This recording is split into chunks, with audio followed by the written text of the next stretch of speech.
தமிழ்நாடு முழுவதும் 234 தொகுதிகளை சேர்ந்த சுமார் 2 கோடி பெண்கள் மீது தலா 15,000 ரூபாய் பணமழை கொட்டப் போகிறது. இதற்காக 234 மூட்டைகளில் பணம் ரெடியாகிவிட்டது. அத்தனையும் 500 ரூபாய் நோட்டு கட்டுகள். வாக்காள பெருங்குடி மக்களே, வீட்டுக்கு வீடு தயாராக இருங்கள் என்கிறது ஜெம் தொலைக்காட்சியின் சிறப்பு செய்தி தொகுப்பு.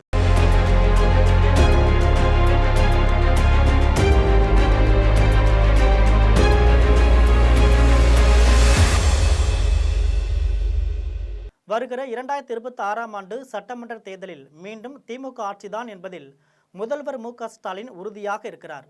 இல்லை, மெகா கூட்டணி அமைப்பதன் மூலம் அதிமுக மீண்டும் ஆட்சியை பிடிக்கப் போகிறது பாருங்கள் என்கிறார் எடப்பாடி பழனிசாமி. தமிழ்நாட்டை ஒரு கை பார்க்காமல் விடமாட்டேன் என்று சவால் விடுகிறார் பாஜக தரப்பிலான உள்துறை அமைச்சர் அமித்ஷா. நீங்கள் என்னதான் முயற்சிகள் மேற்கொண்டாலும் காசு, பணம், துட்டு, மணிதான் வாக்காளர் மத்தியில் பேசும் என்கிறார்கள் அரசியல் பார்வையாளர்கள். அந்த வகையில் தமிழக அரசியல் கட்சிகள் தலா ஒரு தொகுதிக்கு 15 கோடி முதல் 20 கோடி ரூபாய் வரை செலவிடுவதற்கு தயாராகி வருகிறார்கள். திமுக தரப்பில் ஏற்கனவே ஒவ்வொரு தொகுதிக்கும் தலா 20 கோடி ரூபாய் அனுப்பப்பட்டு முக்கிய இடங்களில் மறைக்கப்பட்டிருப்பதாக நயினார் நாகேந்திரன் தகவல் தெரிவிச்சிருக்கிறார். அந்த இடங்கள் தனக்கு தெரியும், நேரம் வரும்பொழுது தேர்தல் கமிஷனிடம் சொல்லப்போகிறேன் என்று மிரட்டி வரார். திமுகவை பொறுத்தவரையில் நாடாளுமன்ற உறுப்பினர் கனிமொழி தலைமையில் தேர்தல் அறிக்கை தயாராகி வருகிறது. கடந்த தேர்தலில் திமுக தரப்பிலான அறிக்கைதான் மிகப்பெரிய வெற்றியை பெற்று தந்தது என்பது குறிப்பிடத்தக்கது. திமுக தேர்தல் வாக்குறுதிகளில் பெண்களுக்கு 1000 ரூபாய் என்ற திட்டம் மிகப்பெரிய அளவில் வெற்றி பெற்றிருக்கிறது. எனவே அந்த திட்டத்தை விரிவாக்கம் செய்து பெண்களுக்கு மாதம் 2000 வழங்கும் வகையில் திமுக தேர்தல் அறிக்கை தயாராகி வருவதாக சொல்றாங்க. அதே சமயம் திமுக அறிவித்த மகளிர் உதவித்தொகை திட்டம் இந்தியா முழுவதும் தேர்தல் அறிக்கையில் முக்கிய இடம் பெறுகிறது. அந்த வகையில் மகளிர் உதவித்தொகை என்பது தவிர்க்க முடியாத திட்டமாக ஆகிவிட்டது. எனவே அதிமுக தரப்பில் தேர்தல் அறிக்கையில் பெண்களுக்கு மாதம் 3000 ரூபாய் தரும் வகையில் அறிக்கை தயாராக்கி வருவதாக சொல்றாங்க.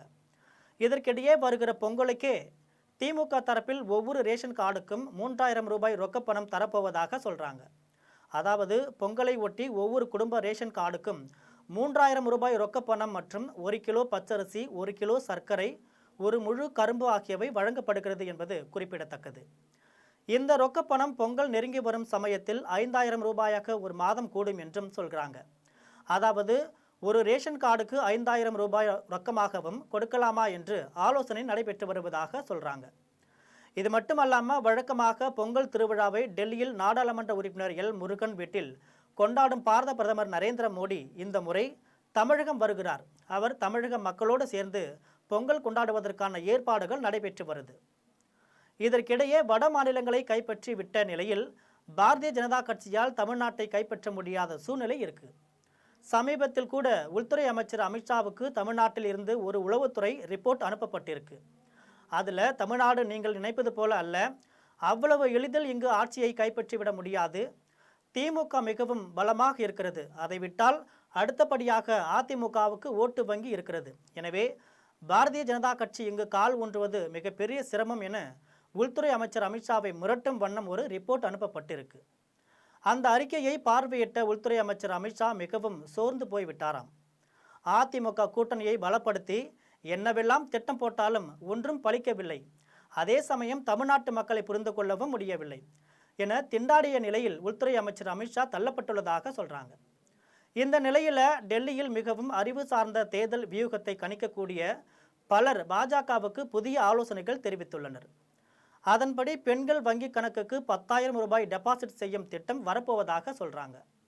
முன்னதாக பீகார் சட்டமன்ற தேர்தலில் முதல்வரின் மகளிர் வேலைவாய்ப்பு திட்டம்னு ஒரு திட்டத்தை அறிவித்து அதில் பெண்கள் சுய தொழில் செய்வதற்காக சுமார் 75 லட்சம் பெண்களை தேர்வு செய்து அவர்களது வங்கி கணக்குகளில் தேர்தலுக்கு முன்பாகவே தலா 10,000 ரூபாய் வரவு வைக்கப்பட்டது. அந்த தேர்தலில் ஆளும் கூட்டணி எதிர்பார்த்ததை விட கூடுதலான இடங்களை பிடித்து ஆட்சியை தக்க வைப்பதற்கு இது முக்கிய காரணமாக சொல்லப்படுது. இதை மனதில் வைத்து தமிழகத்தில் நாங்கள் ஆட்சிக்கு வந்தால் பீகாரை போல அனைத்து பெண்களுக்கும் சுய தொழில் தொடங்குவதற்காக தலா ரூபாய் 10,000 வழங்குவோம் என்ற அறிவிப்பை பாரதிய ஜனதா கட்சி வெளியிட இருக்கு.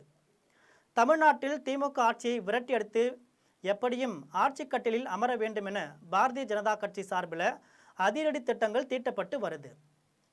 பாரதிய ஜனதா கட்சியை பொறுத்தவரையில் வருகிற தமிழக சட்டமன்ற தேர்தலில் எத்தனை கோடி ரூபாய் செலவானாலும் பரவாயில்லை, நாங்கள் செலவு செய்கிறோம் என அதானி குழுமம் முன்வைத்திருப்பதாக சொல்றாங்க.